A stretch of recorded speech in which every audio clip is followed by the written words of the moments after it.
Bonsoir tout le monde. Aujourd'hui, j'ai décidé de revenir sur la vidéo que j'avais faite sur les 5 blessures qui nous empêchent d'avancer. Pardon, les 5 blessures de Lise Bourbeau. La blessure va se créer in utero.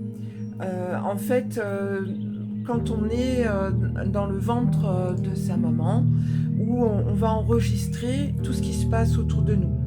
Donc ça va être basé sur déjà le karma familial, ça va être basé également sur les conditions de vie dans lesquelles on va arriver au monde.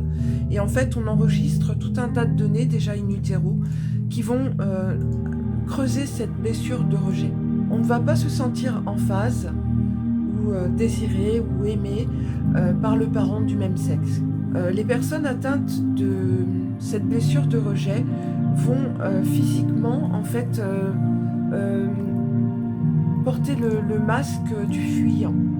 Donc ce seront des personnes qui déjà physiquement vont avoir une morphologie très, très affinée, très affûtée, qui vont être très rigides, donc manque de souplesse. Le regard va être fuyant lui aussi et va laisser transparaître la peur. Les yeux vont être cernés et vont être tout petits. Cela va impliquer au niveau alimentation un déséquilibre. Donc ce sont des personnes qui vont être souvent sujettes à l'anorexie, donc le refus de s'alimenter, comme le refus d'exister. Elles vont avoir un rejet en fait de tout ce qui est matériel. Elles vont être perfectionnistes et très rigoureuses et très dures avec elles-mêmes. Elles vont pourtant avoir un discours très riche, avec de belles phrases concernant l'amour, ou bien avoir un vocabulaire ou faire des phrases remplies de haine. Les mots qui vont être récurrents dans ce vocabulaire, ça va être rien, inexistant. Elles ont en même temps une tendance suicidaire aussi.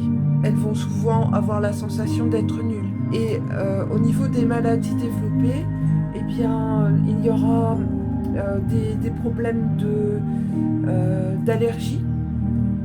Parce qu'en fait, tout ce qui est extérieur va devenir comme un ennemi. Les problèmes de peau aussi, les allergies cutanées, les addictions. Il peut y avoir une addiction à toute forme de drogue, de l'alcool, une addiction au sucre.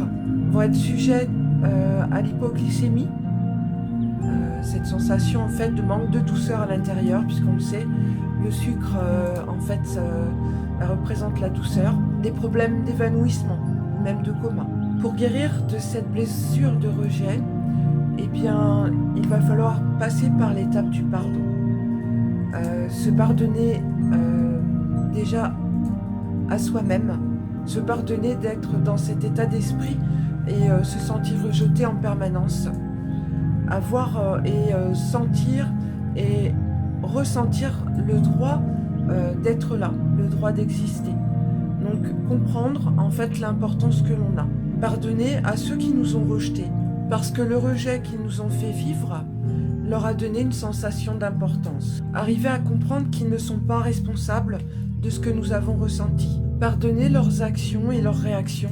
Et enfin, arriver à comprendre que leurs actions et réactions, en fait, correspondaient à leur état d'être à ce moment-là. Et arriver à s'accepter soi-même, à se sentir à sa place et arriver à travailler sur le fait de ses valeurs et de reprendre confiance en soi et faire vivre en permanence son enfant intérieur, cultiver un état d'esprit positif et arriver à faire vivre l'enfant libre qui est à l'intérieur de nous. Voilà ce que je voulais partager avec vous aujourd'hui. En tout cas, voilà, ce sont des pistes. C'est à vous d'adapter ce qui vous correspond de façon à guérir cette blessure de rejet. Comme d'habitude, vous pouvez me contacter par mail si vous le souhaitez. Donc je vous répondrai avec plaisir. Et surtout, n'oubliez pas, même s'il ne fait pas beau, le soleil se lève quand même, et derrière les nuages, la lumière est toujours là. Prenez soin de vous. À bientôt. Ciao, ciao.